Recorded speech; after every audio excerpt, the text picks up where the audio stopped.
Remember the Ford Bronco Warthog? Well, looks like that name might not be the actual name.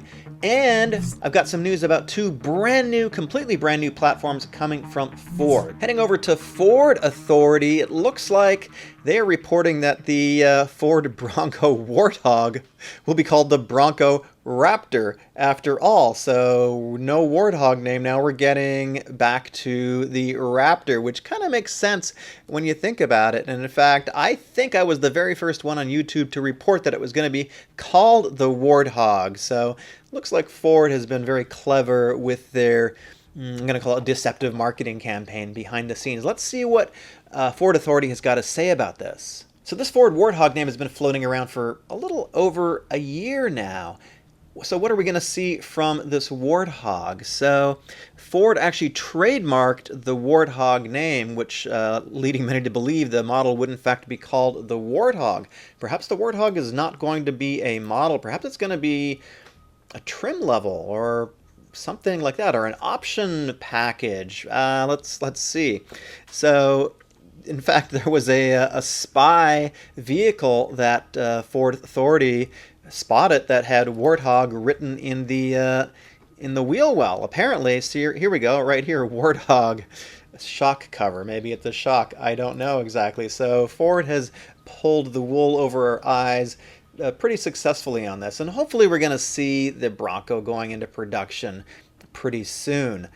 So they're saying that the Bronco Warthog will likely launch with a different name, and now sources familiar with Ford's product plans tell Ford Authority that FOMO is leaning towards using the Raptor name on the upcoming Bronco Range Topper, which is going to, of course, join the F-150 Raptor and the Ranger Raptor, which I did a video on about a week ago. And here's the part that I like. Furthermore, our sources tell us that the Warthog name was floated around purposefully as misdirection. So what's interesting is that last year a lot of the leaks about the Bronco, and there was many of them, it was a very leaky time, those leaks were, a lot of them were coming from Ford suppliers.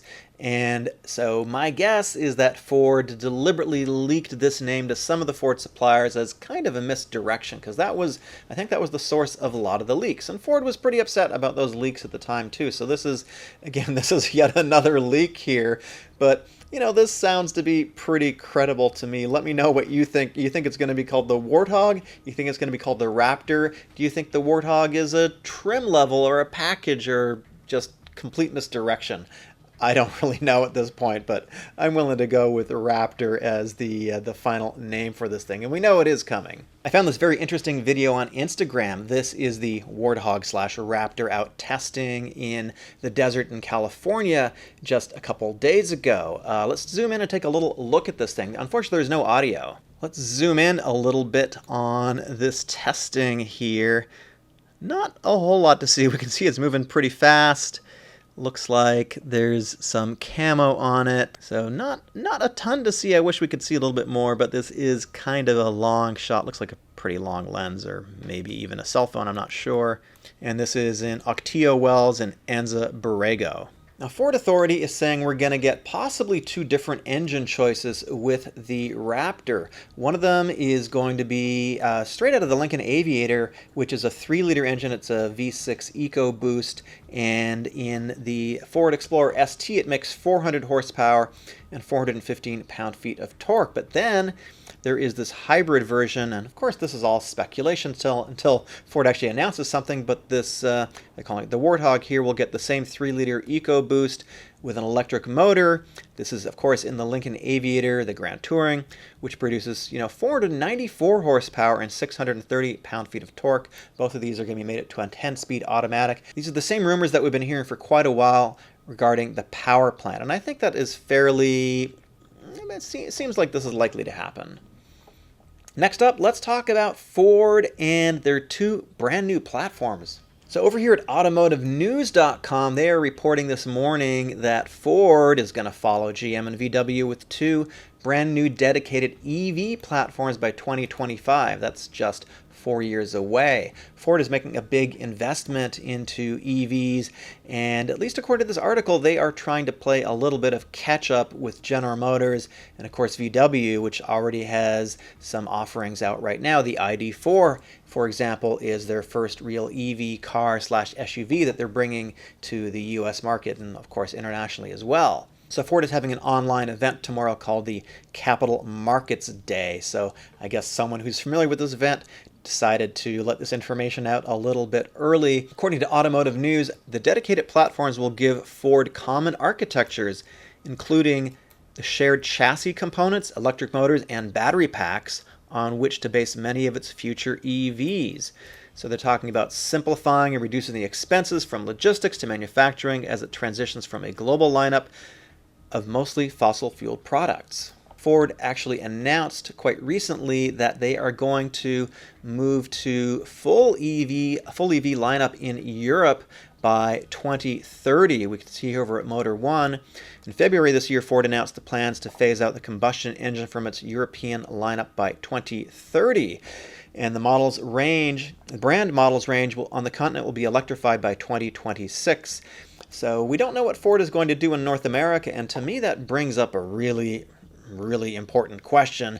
What is Ford going to do with the Mustang, the next generation Mustang? Because the current generation Mustang is pretty much the end of its life cycle. So continuing to follow this story, this is actually pretty big news. Ford has partnered with SK Innovation, which is a battery manufacturer out of South Korea, and there was actually a lawsuit that I'm going to talk about in just a second, which was sort of putting the hold on Ford actually producing these batteries in North America, but it's going to happen now. And they had a press release just a couple days ago where it says Ford commits to manufacturing batteries with a joint venture from SK Innovation. So this joint venture is going to be called Blue Oval SK, and they plan to produce approximately 60 gigawatt hours of batteries in traction battery cells and array modules starting mid-decade. So this plant is going to take a couple years to come online. So there was a lawsuit that was actually holding up this plant from being completed. This plant is American. It's in Georgia. And SK Innovation is a South Korean company, and they have had this dispute with LG, which is LG Chem, which is another South Korean company. I'm sure you're very familiar with them. They make batteries. LG Chem alleged that SK had stolen intellectual property battery technology and was going to use it inappropriately and in this new plant. And so what happened was that they finally settled this lawsuit, and they agreed to pay $1.8 billion to LG to settle this lawsuit. So now with this lawsuit settled, Ford is going to be able to produce a lot of batteries for their pretty big upcoming line of electric products, electric vehicles. So the big question is, and I think Ford has this question too, what are consumers going to think about this shift to electric vehicles? There's not a huge amount of enthusiasm, I think, yet for electric vehicles.